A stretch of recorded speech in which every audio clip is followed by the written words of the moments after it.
Judges chapter 13. Again the Israelites did evil in the eyes of the Lord.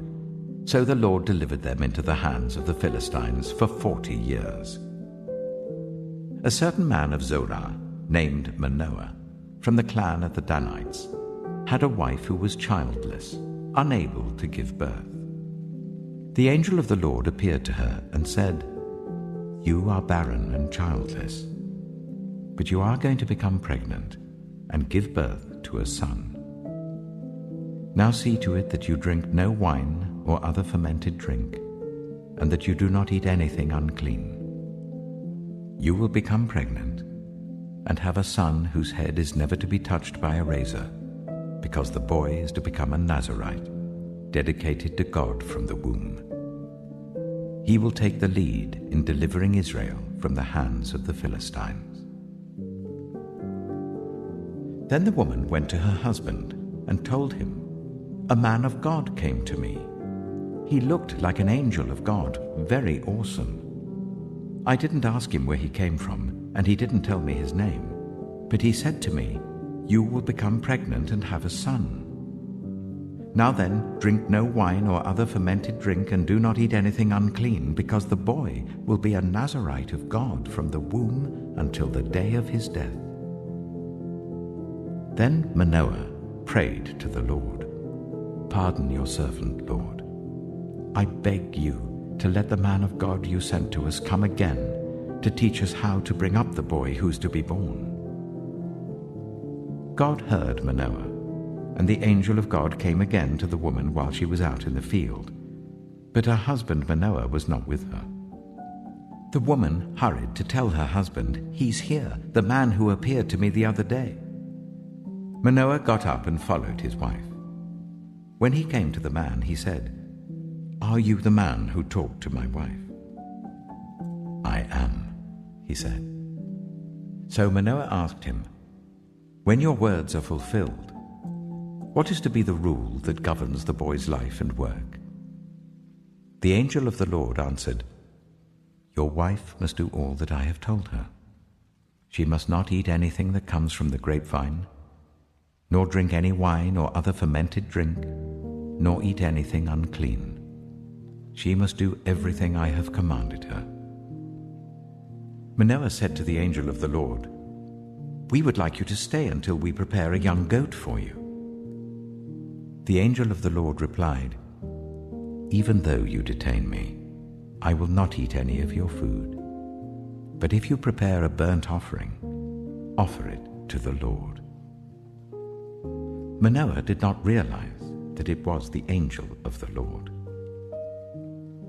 Then Manoah inquired of the angel of the Lord, 'What is your name, so that we may honor you when your word comes true?' He replied, 'Why do you ask my name? It is beyond understanding.'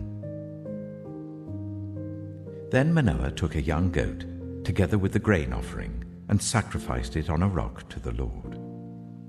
And the Lord did an amazing thing while Manoah and his wife watched. As the flame blazed up from the altar towards heaven, the angel of the Lord ascended in the flame. Seeing this, Manoah and his wife fell with their faces to the ground. When the angel of the Lord did not show himself again to Manoah and his wife, Manoah realized that it was the angel of the Lord. 'We are doomed to die,' he said to his wife. 'We have seen God.' But his wife answered, 'If the Lord had meant to kill us, he would not have accepted a burnt offering and grain offering from our hands, nor shown us all these things, or now told us this.' The woman gave birth to a boy and named him Samson. He grew, and the Lord blessed him. And the Spirit of the Lord began to stir him while he was in Maanadan, between Zorah and Eshtaol. Judges chapter 14. Samson went down to Timnah and saw there a young Philistine woman.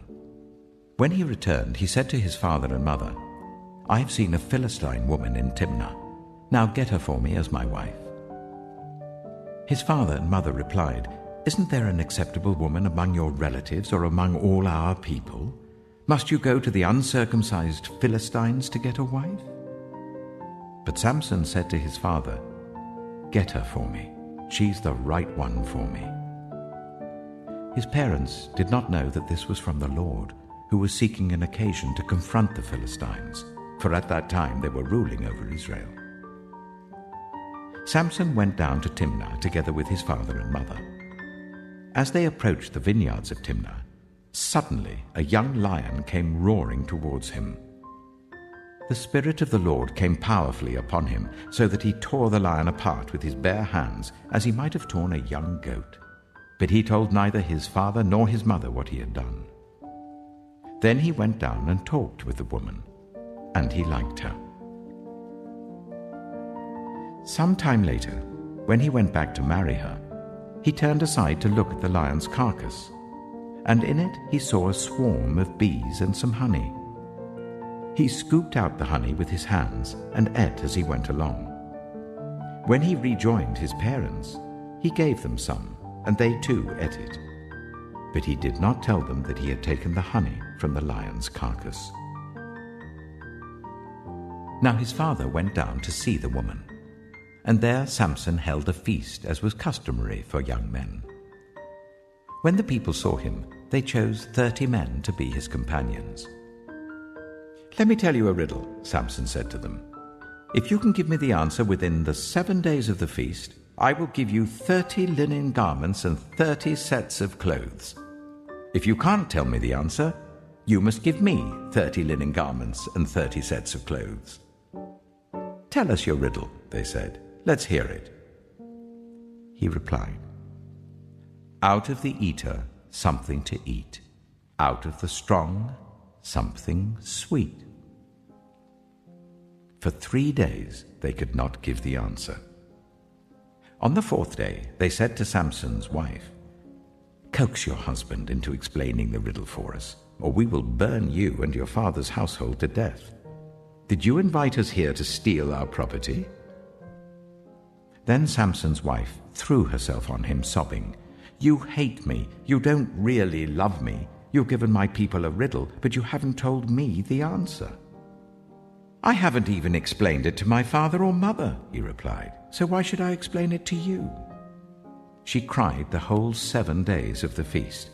So on the 7th day he finally told her, because she continued to press him. She, in turn, explained the riddle to her people. Before sunset on the 7th day, the men of the town said to him, "What is sweeter than honey? What is stronger than a lion?" Samson said to them, "If you had not plowed with my heifer, you would not have solved my riddle." Then the Spirit of the Lord came powerfully upon him. He went down to Ashkelon, struck down 30 of their men, stripped them of everything, and gave their clothes to those who had explained the riddle. Burning with anger, he returned to his father's home, and Samson's wife was given to one of his companions who had attended him at the feast. Judges chapter 15. Later on, at the time of wheat harvest, Samson took a young goat and went to visit his wife. He said, "I'm going to my wife's room." But her father would not let him go in. "I was so sure you hated her," he said, "that I gave her to your companion. Isn't her younger sister more attractive? Take her instead." Samson said to them, "This time I have a right to get even with the Philistines. I will really harm them." So he went out and caught 300 foxes and tied them tail to tail in pairs. He then fastened a torch to every pair of tails, lit the torches, and let the foxes loose in the standing corn of the Philistines. He burned up the shocks and standing corn, together with the vineyards and olive groves. When the Philistines asked, "Who did this?" they were told, "Samson the Timnite's son-in-law, because his wife was given to his companion." So the Philistines went up and burned her and her father to death. Samson said to them, "Since you have acted like this, I swear that I won't stop until I get my revenge on you." he attacked them viciously and slaughtered many of them. Then he went down and stayed in a cave in the rock of Etam. The Philistines went up and camped in Judah, spreading out near Lehi. The people of Judah asked, "Why have you come to fight us?" "We've come to take Samson prisoner," they answered, "to do to him as he did to us." Then 3,000 men from Judah went down to the cave in the rock of Etam and said to Samson, "Don't you realize that the Philistines are rulers over us? What have you done to us?" He answered, "I merely did to them what they did to me." They said to him, "We've come to tie you up and hand you over to the Philistines." Samson said, "Swear to me that you won't kill me yourselves." "Agreed," they answered. "We will only tie you up and hand you over to them. We will not kill you." So they bound him with 2 new ropes and led him up from the rock. As he approached Lehi, the Philistines came towards him, shouting. The Spirit of the Lord came powerfully upon him. The ropes on his arms became like charred flax, and the bindings dropped from his hands. Finding a fresh jawbone of a donkey, he grabbed it and struck down 1,000 men.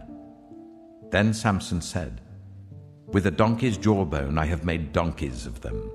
With a donkey's jawbone I have killed 1,000 men." When he finished speaking, he threw away the jawbone, and the place was called Ramath Lehi. Because he was very thirsty, he cried out to the Lord, "You have given your servant this great victory. Must I now die of thirst and fall into the hands of the uncircumcised?" Then God opened up the hollow place in Lehi, and water came out of it. When Samson drank, his strength returned and he revived. So the spring was called En-Hakkore, and it is still there in Lehi. Samson led Israel for 20 years in the days of the Philistines. Judges chapter 16. One day, Samson went to Gaza, where he saw a prostitute. He went in to spend the night with her. The people of Gaza were told, "Samson is here." So they surrounded the place and lay in wait for him all night at the city gate. They made no move during the night, saying, "At dawn we will kill him." But Samson lay there only until the middle of the night. Then he got up and took hold of the doors of the city gate, together with the 2 posts, and tore them loose, bar and all. He lifted them to his shoulders and carried them to the top of the hill that faces Hebron. Some time later, he fell in love with a woman in the valley of Sorek, whose name was Delilah. The rulers of the Philistines went to her and said, "See if you can lure him into showing you the secret of his great strength, and how we can overpower him, so that we may tie him up and subdue him. Each one of us will give you 1,100 shekels of silver." So Delilah said to Samson, "Tell me the secret of your great strength, and how you can be tied up and subdued." Samson answered her, "If anyone ties me with 7 fresh bowstrings that have not been dried, I'll become as weak as any other man." Then the rulers of the Philistines brought her 7 fresh bowstrings that had not been dried, and she tied him with them. With men hidden in the room, she called to him, "Samson, the Philistines are upon you." But he snapped the bowstrings as easily as a piece of string snaps when it comes close to a flame. So the secret of his strength was not discovered. Then Delilah said to Samson, "You've made a fool of me. You lied to me. Come now, tell me how you can be tied." He said, "If anyone ties me securely with new ropes that have never been used, I'll become as weak as any other man." So Delilah took new ropes and tied him with them. Then, with men hidden in the room, she called to him, "Samson, the Philistines are upon you." But he snapped the ropes off his arms as if they were threads. Delilah then said to Samson, "All this time you've been making a fool of me and lying to me. Tell me how you can be tied." He replied, "If you weave the 7 braids of my head into the fabric on the loom and tighten it with a pin, I'll become as weak as any other man." So while he was sleeping, Delilah took the 7 braids of his head, wove them into the fabric, and tightened it with a pin. Again she called to him, "Samson, the Philistines are upon you." He woke from his sleep and pulled up the pin and the loom with the fabric. Then she said to him, "How can you say, 'I love you,' when you won't confide in me? This is the 3rd time you've made a fool of me and haven't told me the secret of your great strength." With such nagging, she prodded him day after day until he was sick to death of it. So he told her everything. "No razor has ever been used on my head," he said, "because I've been a Nazirite dedicated to God from my mother's womb. If my head was shaved, my strength would leave me, and I would become as weak as any other man." When Delilah saw that he had told her everything, she sent word to the rulers of the Philistines, "Come back once more. He has told me everything." So the rulers of the Philistines returned with the silver in their hands. After putting him to sleep on her lap, she called for someone to shave off the 7 braids of his hair, and so began to subdue him. And his strength left him. Then she called, "Samson, the Philistines are upon you." He woke from his sleep and thought, "I'll go out as before and shake myself free." But he did not know that the Lord had left him. Then the Philistines seized him, gouged out his eyes, and took him down to Gaza. Binding him with bronze shackles, they set him to grinding corn in the prison. But the hair on his head began to grow again after it had been shaved. Now the rulers of the Philistines assembled to offer a great sacrifice to Dagon, their god, and to celebrate, saying, "Our God has delivered Samson, our enemy, into our hands." When the people saw him, they praised their God, saying, "Our God has delivered our enemy into our hands, the one who laid waste our land and multiplied our slain." While they were in high spirits, they shouted, "Bring out Samson to entertain us." So they called Samson out of the prison, and he performed for them. When they stood him among the pillars, Samson said to the servant who held his hands, "Put me where I can feel the pillars that support the temple, so that I may lean against them." Now the temple was crowded with men and women. All the rulers of the Philistines were there, and on the roof were about 3,000 men and women watching Samson perform. Then Samson prayed to the Lord, "Sovereign Lord, remember me. Please, God, strengthen me just once more, and let me with one blow get revenge on the Philistines for my 2 eyes." Then Samson reached towards the 2 central pillars on which the temple stood. Bracing himself against them, his right hand on the one and his left hand on the other, Samson said, "Let me die with the Philistines." Then he pushed with all his might, and down came the temple on the rulers and all the people in it.